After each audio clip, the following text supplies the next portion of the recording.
আসসালামু আলাইকুম, সবাইকে স্বাগত জানাচ্ছি গ্লোবাল ফিউজে। আপনাদের সঙ্গে আছি আমি সুরভি দিবা। আজ জানাবো আন্তর্জাতিক গণমাধ্যমে আলোচিত সংবাদ ও বিশ্লেষণ। যুদ্ধবিরতির দ্বিতীয় ধাপ তথা স্থায়ী যুদ্ধবিরতি নিয়েই কেবল আলোচনা করবে হামাস, এই দাবিতে অটুট রয়েছে সংগঠনটি। এর মধ্যে প্রথম দফার মেয়াদ বাড়ানোর কথা বলে ইসরায়েল যে ফায়দা হাসিলের চেষ্টা করেছিল তা দৃশ্যত বাস্তবায়িত হচ্ছে না। ওআইসি জরুরি বৈঠক করে গাজার পক্ষে দৃঢ় অবস্থান নিয়ে জানান দিয়েছে ইসরায়েলি ও মার্কিন অপতৎপরতা তারা মানবেন না। ওআইসির অবস্থানে সমর্থন জুগিয়েছে ইউরোপ। শেষ পর্যন্ত বাধ্য হয়ে সোমবার আলোচনার টেবিলে আসছে ইসরায়েল। হুথিরা আবার বলেছেন 4 দিনের আলটিমেটাম শেষ হলে হামলা শুরু করবেন তারা। মুক্তি পাওয়া ইসরায়েলিরা জোর দিয়ে বলেছেন হামাসের সঙ্গে হওয়া যুদ্ধবিরতি চুক্তির পূর্ণাঙ্গ বাস্তবায়নই ইসরায়েলিদের নিরাপদ রাখার একমাত্র পথ। মিডল ইস্ট আই জানিয়েছে অস্থায়ী যুদ্ধবিরতিতে সম্মতি দিয়ে হামাস বার্তা পাঠিয়েছে বলে যে দাবি করা হচ্ছে তা সম্পূর্ণ অসত্য বলে জানিয়েছে সংগঠনটি। হামাসের সিনিয়র কর্মকর্তা মাহমুদ মারদাভি শনিবার সংগঠনের অফিসিয়াল টেলিগ্রাম চ্যানেলে এক বিবৃতিতে বলেন, হামাস আবার নিশ্চিত করছে যে সংগঠনটি সম্পূর্ণভাবে আগে স্বাক্ষরিত চুক্তির প্রতি প্রতিশ্রুতিবদ্ধ, যেখানে নির্দিষ্ট শর্ত অনুযায়ী দ্বিতীয় ধাপের আলোচনায় যাওয়ার কথা রয়েছে। অস্থায়ী যুদ্ধবিরতিতে হামাসের সম্মতির বিষয়ে প্রচারিত খবর সম্পূর্ণ ভিত্তিহীন এবং বাস্তবতার সঙ্গে এর কোনো সম্পর্ক নেই। এদিকে যুদ্ধবিরতি নিয়ে ঝুঁকির মধ্যে সোমবার দোহায় প্রতিনিধি দল পাঠানোর ঘোষণা দিয়েছে ইসরায়েল। প্রধানমন্ত্রী বেনিয়ামিন নেতানিয়াহুর দপ্তর জানিয়েছে প্রতিনিধি দলের নেতৃত্ব দেবেন শিন বেতের এক শীর্ষ কর্মকর্তা, যিনি সংস্থাটির প্রধান রোনেন বারের সাবেক উপপ্রধান। দলে থাকবেন ইসরায়েলের বন্দী ও নিখোঁজ ব্যক্তিদের সমন্বয়কারী অবসরপ্রাপ্ত ব্রিগেডিয়ার জেনারেল গাল হির্শ, প্রধানমন্ত্রী নেতানিয়াহুর কূটনৈতিক উপদেষ্টা ওফির ফাল্ক এবং মোসাদ ও আইডিএফ এর বিশেষজ্ঞ দল। হামাস বরাবরই বলে আসছে তারা ইসরায়েলের সঙ্গে অস্থায়ী যুদ্ধবিরতি নিয়ে কোনো ধরনের আলোচনায় বসতে চায় না। সংগঠনটি যুদ্ধের স্থায়ী সমাপ্তি, ইসরায়েলি অবরোধ প্রত্যাহার, গাজায় পূর্ণ মানবিক সহায়তা প্রবেশের নিশ্চয়তা এবং ফিলিস্তিনের সার্বভৌমত্ব প্রতিষ্ঠার জন্য আলোচনা চালিয়ে যেতে চায়। হামাসের একাধিক কর্মকর্তা এর আগেও জানিয়েছেন তারা এমন কোনো চুক্তি মেনে নেবেন না যেখানে ইসরায়েল যুদ্ধবিরতির নামে সাময়িক বিরতি নেবে এবং পরে আবার আগ্রাসন শুরু করবে।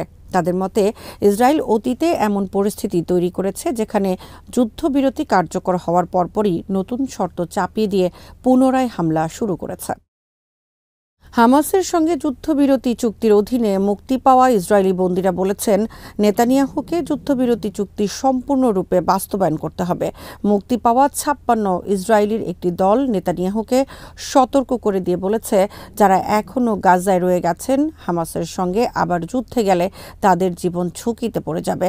ইনস্টাগ্রামে পোস্ট করা এক চিঠিতে তারা বলেন চুক্তির পূর্ণাঙ্গ বাস্তবায়নের বিকল্প নেই। এদিকে হামাসের হাতে বন্দী এক ইহুদি ধর্মপ্রচারক ইসরায়েলের রাজনৈতিক ও সামরিক নেতাদের উদ্দেশ্যে বলেছেন বন্দীদের মুক্তির একমাত্র উপায় হল সমঝোতা মেনে নিয়ে গাজায় যুদ্ধবিরতি চুক্তির দ্বিতীয় পর্যায়ে বাস্তবায়ন করা। তিনি বলেন, আমি ইসরায়েলি সেনাবাহিনীকে বলছি, সামরিক হামলা চালিয়ে তোমরা আমাদের মুক্ত করতে পারবে না। জেরুজালেম পোস্ট জানিয়েছে 2023 সালের 7 অক্টোবর পরিচালিত আল আকসা ফ্লাড অভিযানের ঘটনা তদন্তের ফলাফল প্রকাশের পর দেখা গেছে সেনাবাহিনীর ওপর ইসরায়েলি নাগরিকদের আস্থা উল্লেখযোগ্যভাবে কমে গেছে। দৈনিকটি লিখেছে 2023 সালের 7 অক্টোবরের ঘটনায় ইসরায়েলের পরাজয়ের উপর পরিচালিত একটি গবেষণার ফলাফল প্রকাশের পর দেখা গেছে ইসরায়েলি সমাজের 47% মানুষ তাদের সেনাবাহিনীর উপর আস্থা হারিয়ে ফেলেছেন। খবরে বলা হয় হামাসের অভিযানের পূর্বাভাস দিতে ব্যর্থতা, এর জন্য প্রস্তুতি নেওয়া এবং এটি সংঘটিত হওয়ার আগে কিভাবে তা মোকাবেলা করা যেত তা ছিল 7 অক্টোবরের অভিযানের বিষয়ে ইসরায়েলি সেনাবাহিনীর তদন্তের কেন্দ্রবিন্দু। হামাসের সামরিক শাখা আল কাসাম ব্রিগেডসের নেতৃত্বে পরিচালিত ওই অভিযানের ফলে কয়েক ঘন্টার মধ্যেই গাজা সংলগ্ন এলাকাগুলোর পতন ঘটে। এই তদন্ত প্রতিবেদনের নিরাপত্তা, সামরিক এবং গোয়েন্দা সহ সব স্তরে ইসরায়েলের বড় সামরিক ব্যর্থতার বিষয়টি প্রকাশ পেয়েছে। জরিপে দেখা গেছে শুধুমাত্র 12% ইসরায়েলি বলেছেন 7 অক্টোবরের ঘটনার পর সেনাবাহিনীর উপর তাদের আস্থা বেড়েছে। ইসরায়েলি প্রধানমন্ত্রী যখন গাজায় আবার যুদ্ধ শুরুর হুমকি দিচ্ছেন, তখন সেনাবাহিনীর ওপর থেকে প্রায় অর্ধেক ইসরায়েলির আস্থা কমে যাওয়ার এই খবর অবৈধ দেশটির পুনরায় যুদ্ধ শুরুর সক্ষমতা নিয়ে বড় প্রশ্ন তৈরি করেছে। অনেক বিশ্লেষক অবশ্য বলছেন, এখন গাজায় আবার যুদ্ধ শুরু করার সক্ষমতা ইসরায়েলি বাহিনীর নেই। নেতানিয়াহুর যুদ্ধ শুরুর বক্তব্য মনস্তাত্ত্বিক যুদ্ধের অংশ এবং এটি মূলত তাদের অক্ষমতারই বহিঃপ্রকাশ। আল কাসামের মুখপাত্র আবু উবায়দা জোর দিয়ে বলেছেন, ভবিষ্যতের যে কোনো যুদ্ধে শত্রুকে আঘাত করার ক্ষমতা ফিলিস্তিনি প্রতিরোধ বাহিনীর রয়েছে। তিনি বলেন, শত্রুদের হুমকি ধামকি তাদের দুর্বলতা এবং ব্যর্থতার লক্ষণ এবং যুদ্ধ পুনরায় শুরু করার ইসরায়েলি হুমকি কেবল ইসরায়েলকে আবারও পরাজিত করবে। আবু উবায়দা জোর দিয়ে বলেন, আল কাসাম যে কোনো পরিস্থিতির জন্য প্রস্তুত এবং তারা সর্বোচ্চ সতর্কাবস্থায় রয়েছে। তিনি বলেন, ফিলিস্তিনি ভূমিকে ইসরায়েলের হাত থেকে উদ্ধার করতে আমরা বদ্ধপরিকর। মার্কিন প্রেসিডেন্ট ডোনাল্ড ট্রাম্পের গাজা দখল এবং গাজার বাসিন্দাদের বাস্তুচ্যুত করার পরিকল্পনার বিরুদ্ধে আরব লীগের বিকল্প প্রস্তাব আনুষ্ঠানিকভাবে গ্রহণ করেছে ইসলামিক সহযোগিতা সংস্থা বা ওআইসি। সৌদি আরবের জেদ্দায় শনিবার ওআইসির এক জরুরি বৈঠক শেষে এই প্রস্তাব গ্রহণ করা হয়। এ সময় ওআইসির পক্ষ থেকে আঞ্চলিক উদ্যোগকে সমর্থন করার জন্য আন্তর্জাতিক সম্প্রদায়ের প্রতি আহ্বান জানানো হয়। মিশরের কায়রোতে গত মঙ্গলবার আরব লীগের এক সম্মেলনে গাজা পুনর্গঠনে মিশরের দেয়া প্রস্তাব অনুমোদন করা হয়। তা এর ৩ দিন পর জেদ্দায় ৫৭ সদস্যের ওআইসি বৈঠকে প্রস্তাবটি আনুষ্ঠানিকভাবে গ্রহণ করা হয়েছে। ওআইসির বিবৃতিতে বলা হয়, ওআইসি গাজার দ্রুত পুনরুদ্ধার এবং পুনর্গঠনের পরিকল্পনা গ্রহণ করেছে। মুসলিম বিশ্বের প্রতিনিধিত্বকারী এই সংস্থা আন্তর্জাতিক সম্প্রদায় এবং আন্তর্জাতিক ও আঞ্চলিক তহবিল সংস্থাগুলোকে দ্রুত এই পরিকল্পনার জন্য প্রয়োজনীয় সহায়তা প্রদানের আহ্বান জানিয়েছেন। মিশরের পররাষ্ট্রমন্ত্রী বদর আবদুল্লাতি ওআইসির অনুমোদনকে স্বাগত জানিয়ে বলেছেন, এখন তারা যুক্তরাষ্ট্রসহ বৃহত্তর আন্তর্জাতিক সম্প্রদায়ের সমর্থন পাওয়ার আশা করছেন। তিনি আরও বলেন, পরবর্তী পদক্ষেপ হল ইউরোপীয় ইউনিয়ন, জাপান, রাশিয়া, চীন ও আন্তর্জাতিক অন্য পক্ষগুলোর কাছ থেকে সমর্থনের মাধ্যমে একে আন্তর্জাতিক পরিকল্পনায় পরিণত করা। এই লক্ষ্য থেকে যুক্তরাষ্ট্র এবং অন্য পক্ষগুলোর সঙ্গে যোগাযোগ করা হচ্ছে। এদিকে মিশরের গাজা পুনর্গঠন পরিকল্পনার সঙ্গে একাত্মতা ঘোষণা করেছে ইউরোপের শীর্ষ দেশগুলো। ফ্রান্স, জার্মানি, ইটালি ও ব্রিটেন জানিয়েছে তারা মিশর উত্থাপিত গাজা পরিকল্পনা সমর্থন করে। ইউরোপের শীর্ষ দেশগুলোর এই প্রস্তাবকে সমর্থনের অর্থ হল তারা সরাসরি যুক্তরাষ্ট্রের প্রস্তাবের বিরোধিতা করছেন। ফ্রান্স, জার্মানি, ইটালি ও ব্রিটেনের পররাষ্ট্রমন্ত্রীরা শনিবার বলেছেন তারা গাজার পুনর্গঠনে আরব সমর্থিত পরিকল্পনাটি সমর্থন করেন। এই পরিকল্পনায় ব্যয় হবে $53 বিলিয়ন এবং গাজার ফিলিস্তিনিদের বাস্তুচ্যুত না করেই এটি বাস্তবায়িত হবে। এক যৌথ বিবৃতিতে ৪ পররাষ্ট্রমন্ত্রী বলেছেন, এই পরিকল্পনা গাজা পুনর্গঠনের একটি বাস্তবসম্মত পথ দেখায় এবং এটি যদি কার্যকর করা যায় তাহলে গাজায় বসবাসকারী ফিলিস্তিনিদের ভয়াবহ জীবনযাত্রার দ্রুত ও টেকসই উন্নতি হবে।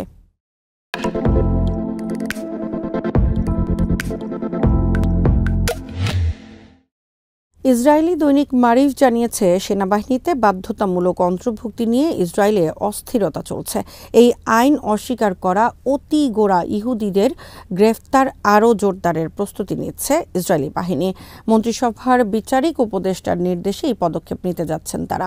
খবরে বলা হয়, এই সিদ্ধান্ত ইসরায়েলি মন্ত্রিসভায় তীব্র রাজনৈতিক উত্তেজনা তৈরি করতে পারে, এমনকি সরকারকে পতনের দিকেও নিয়ে যেতে পারে। কারণ ক্ষমতাসীন জোটের অংশ ধর্মীয় দলগুলো যে কোনো ধরনের বাধ্যতামূলক সামরিক পরিষেবার বিরোধিতা করে আসছে। কয়েকদিন আগে অধিকৃত জেরুজালেমের কেন্দ্রস্থলে ইসরায়েলি নিরাপত্তা বাহিনী এবং শত শত উগ্র ইহুদিবাদীর মধ্যে সংঘর্ষে নিরাপত্তা বাহিনীর ৩ সদস্য আহত হন। নতুন সামরিক পরিষেবা আইনের বিরুদ্ধে বিপুল সংখ্যক হারেদি বিক্ষোভ করার পর এই উত্তেজনা দেখা দিয়েছে। এই ঘরোয়া উত্তেজনার মধ্যে ইসরায়েলি সামরিক বাহিনীর পদস্থ কর্মকর্তাদের পদত্যাগের ধারাবাহিকতা অব্যাহত রয়েছে। ইসরায়েলি গণমাধ্যম জানিয়েছে, সেনাবাহিনীর মুখপাত্র ড্যানিয়েল হাগারি তার পদ থেকে ইস্তফা দিয়েছেন। বলা হচ্ছে, সেনাবাহিনীর জয়েন্ট স্টাফের নতুন প্রধান ইয়াল জামির তার পদত্যাগপত্র গ্রহণ করেছেন। হুথি আনসারুল্লাহ সমর্থিত ইয়েমেনের সুপ্রিম পলিটিক্যাল কাউন্সিল সতর্ক করে বলেছে, গাজা উপত্যকার উপর বর্বরতা বন্ধে তেল আবিবকে দেয়া আলটিমেটাম পরিপালিত না হলে ইসরায়েল সংশ্লিষ্ট জাহাজ চলাচল বন্ধ করতে তারা আবার নৌ অভিযান শুরু করবেন। রোববার এক বিবৃতিতে কাউন্সিল জানায়, 4 দিনের আলটিমেটামের মেয়াদ শেষ হওয়ার পরপর তাদের সশস্ত্র বাহিনী আনসারুল্লাহ নেতা আব্দুল মালিক আল হুথির নির্দেশনা পালনে পুরোপুরি প্রস্তুত। আল হুথি শুক্রবার হুঁশিয়ারি দিয়েছিলেন, আগামী 4 দিনের মধ্যে গাজায় মানবিক ত্রাণের বহর প্রবেশের অনুমতি না দিলে লোহিত সাগরে ইসরায়েল বিরোধী সামরিক অভিযান আবার শুরু করা হবে। 4 দিনের মধ্যে গাজার প্রবেশ পথগুলো খুলে না দিলে লোহিত সাগর দিয়ে ইসরায়েলের কোনো জাহাজ চলতে দেওয়া হবে না। তিনি বলেন, গাজায় ত্রাণবাহী ট্রাকের প্রবেশ বন্ধ করে দেওয়ার মাধ্যমে এই উপত্যকায় আবার দুর্ভিক্ষ ফিরিয়ে আনার প্রচেষ্টা ইয়েমেন চেয়েছে দেখবে না। ইয়েমেনের হুথি নেতা বলেন, ইসরায়েল যুদ্ধবিরতিতে দেয়া প্রতিশ্রুতি বাস্তবায়নে মারাত্মক গড়িমসি করছে। গাজাবাসীর খাবার আটকে দেওয়ার পাশাপাশি আহত ফিলিস্তিনিদের উন্নত চিকিৎসার জন্য গাজার বাইরে যেতেও বাধা দিচ্ছে তেল আবিব। আল হুথি বলেন, ইসরায়েল আবার গাজায় দুর্ভিক্ষ সৃষ্টি করে জাতিগত শুদ্ধি অভিযান বাস্তবায়ন করতে চায়, যা কোনো অবস্থায় সহ্য করা হবে না। মার্কিন প্রেসিডেন্ট ডোনাল্ড ট্রাম্প ইরানের সঙ্গে আলোচনায় বসার যে আগ্রহ প্রকাশ করেছেন তা সরাসরি প্রত্যাখ্যান করেছেন ইরানের সর্বোচ্চ নেতা আয়াতুল্লাহ খামেনি। তিনি বলেছেন, কিছু দাম্ভিক শক্তি ইরানের সঙ্গে আলোচনায় বসার যে অধীর আগ্রহ প্রকাশ করছে তার উদ্দেশ্য সমস্যার সমাধান করা নয়। তিনি শনিবার ইফতারের আগে সরকারের 3 বিভাগের প্রধান সহ পদস্থ সামরিক ও বেসামরিক কর্মকর্তাদের এক সমাবেশে ভাষণ দিচ্ছিলেন। সর্বোচ্চ নেতা বলেন, কিছু দাম্ভিক সরকার আলোচনায় বসার জন্য যে চাপাচাপি করছে তার উদ্দেশ্য সমস্যার সমাধান করা নয়, বরং তারা তাদের নিজেদের আশা আকাঙ্ক্ষা চাপিয়ে দেওয়ার লক্ষ্যে আলোচনায় বসতে চায়। তিনি সাফ জানিয়ে দেন, নিঃসন্দেহে ইরান তাদের ইচ্ছা পূরণ করতে দেবে না।